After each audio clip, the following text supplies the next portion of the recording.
This time only one slogan, Modi हटाओ, देश बचाओ. आप यहाँ मोदी मोदी कर रहे हैं और वहाँ कुछ लोगों की नींद हराम हो रही है. प्रियंका गांधी सुननी इंदिरा गांधी. देखा आपने देखा शुरू हो गया ना काम.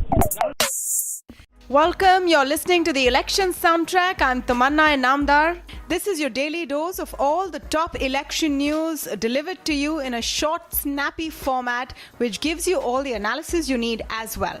And today we're going to do something a little different.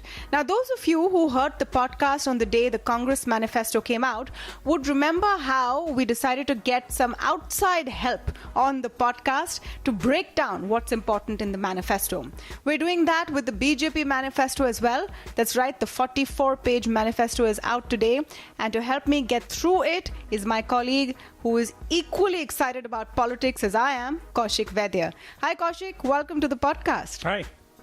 Okay, let's start with the broad points. Let me start with what I saw first. National security. This whole manifesto is pitched and going very strong and hard on national security. It's the first point, the first major block of points in the manifesto. The first line talks about surgical strikes and air strikes. So the pitch is very clear. We're the party who's going to focus on national security, and that is the biggest priority for us. And you see that enumerated through specific points and proposals in the manifesto as well. You see mentions of smart fencing. You see mentions of how the NRC will be taken to other parts of the country, other states. So getting a sense of who's in this country legally or not, this has been an issue that's been going on for the last 6-8 months. So yes, national security and the safety of Indians comes front and center right at the top of this manifesto. You know, another thing is also playing to the gallery in a sense. The BJP knows who their core voters are, and all of those points which are there in a lot of the earlier manifestos and in 2014 as well make a reappearance. So whether they're talking about 370, whether they're talking about 35A, bringing back Kashmiri Pandits, Ram Mandir, this time as well on the NRC, the National Registry of Citizens. They've talked about that. They've talked about the Citizenship Amendment Bill, which interestingly the Congress manifesto says we will scrap. Speaking to their core voter very clearly. Yeah, but then here's the counterpoint to that, right? 18 to 24-25% is what the BJP had averaged before the 2014 election for a couple of decades. All those points are those that appeal to that core BJP vote base. That's already with them. Presumably that won't move. What the 2014 election was to get that additional 10, 12, 15% that brings you into power. So the counter question back to you is, does this manifesto do enough to appeal to the irregular BJP voter, or perhaps the young, those displeased with what was the government then between 2004 and 2014? Does it bring in new voters that aren't in your core voter base? Honestly, I don't think they're trying that hard. The manifesto seems like, you tick off a box, you need to do this before an election, but it's clear that the BJP's pitch is their prime ministerial candidate, who is the current Prime Minister, Narendra Modi, out and out. Because look at, just a small quick comparison between the 2014 manifestos and the 2019 manifesto. The 2014 manifesto featured a galaxy of leaders. That's right. They had, Sushma Swaraj, Arun Jaitley, all their top chief ministers, of course, Murli Manohar Joshi, L.K. Advani. They're all missing. This manifesto is about Narendra Modi. The promise is Narendra Modi. That's right. So there's not too much of an effort. And they said that in the press conference in the sense, they said that since we're already in governance, we're telling you that we'll continue the good work we've done rather than promise the moon. In which case could the manifesto have picked out something that had been done over the last 5 years to headline with? Again, the question back to you is, what is the headline out of this manifesto that says, look at what we did, this is what we need to get re-elected for?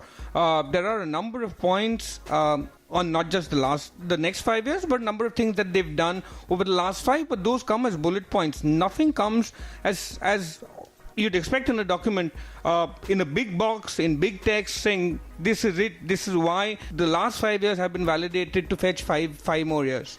No, so I'll answer this in a different way. I went through it to pick out what is new, apart from what the BJP's original position is and from what the Modi government has already promised. So an extension of schemes, etc. So if I sift out all of that and come to what's new, the PM Kisan scheme being extended to all farmers instead of those who have lands under 2 hectares is new. It's also an attempt to combat the Nyaya promise from the Congress party.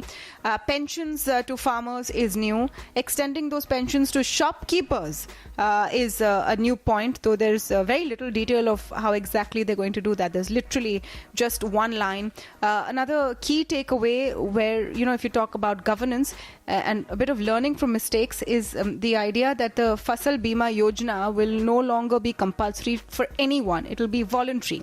Currently, it's compulsory for farmers who take loans under the Kisan Credit Scheme. They have to take this insurance. So listen to that feedback, realize that it's not very popular and try to sort of go 2 steps behind on that. Let me add to what you said about what's new.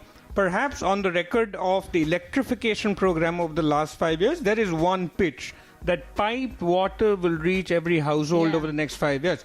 So perhaps that's one new proposal that's been put forth in the manner and the tone that the electrification proposal and the execution of which had been done. So yeah, in what's new, that one stood out for me. No, and also Sabrimala. That was new for me, as well as ticking the box of, reaching out to your core voter. Now, the Sabrimala issue, all said and done, is the issue of entry into one particular religious site in one part of the country. It's made it to the BJP's manifesto for a reason. The BJP is trying to make inroads into that part of the country in a big way, into Kerala. And on the other hand, it also reinforces the basic pitch that, we are going to protect Hindu interests. And which is why Sabrimala has made it to the manifesto as well. By extension, does any part of the manifesto then read as an appeal to voters in Bengal, Odisha, other states that they hope to significantly scale up their voter base? Well, there is a paragraph and a bit of detail on the Northeast, which is important. But then when I went back to the 2014 manifesto, that was also already there. So it has been a focus area for the BJP for some time. It's not out of the blue that they've made such gains in the Northeast. But, if you come back to the overall strategy of what the BJP is trying to say here, my sense is they're trying to draw contrast with what the Congress presented, about a week ago, which is we're not promising you the moon, which is why there's been no attempt to counter, 72,000 rupees a year.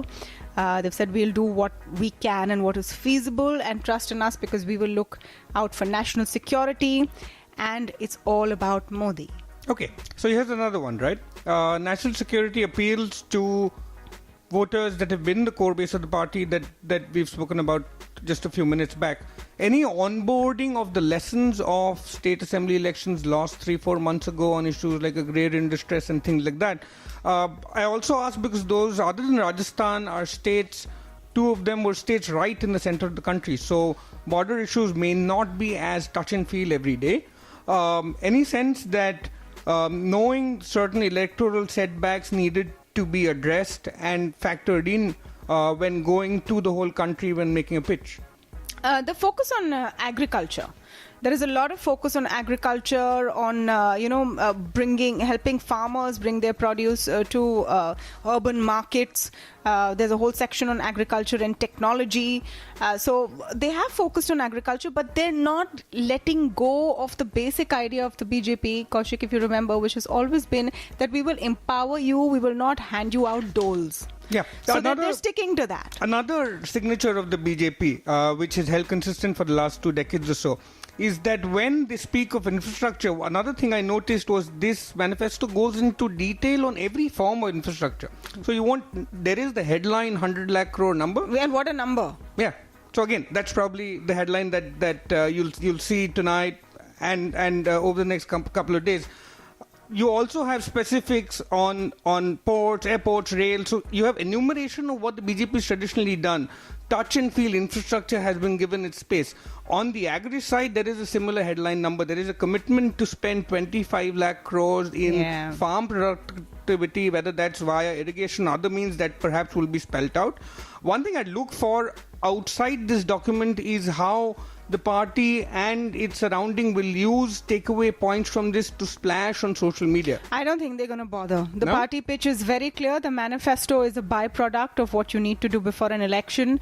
The pitch is clearly Modi. And yeah, just to talk about those big numbers, 100 lakh crore for infrastructure, 25 lakh crore for agriculture. A lot of questions have been asked over the Congress manifesto and how they will afford it.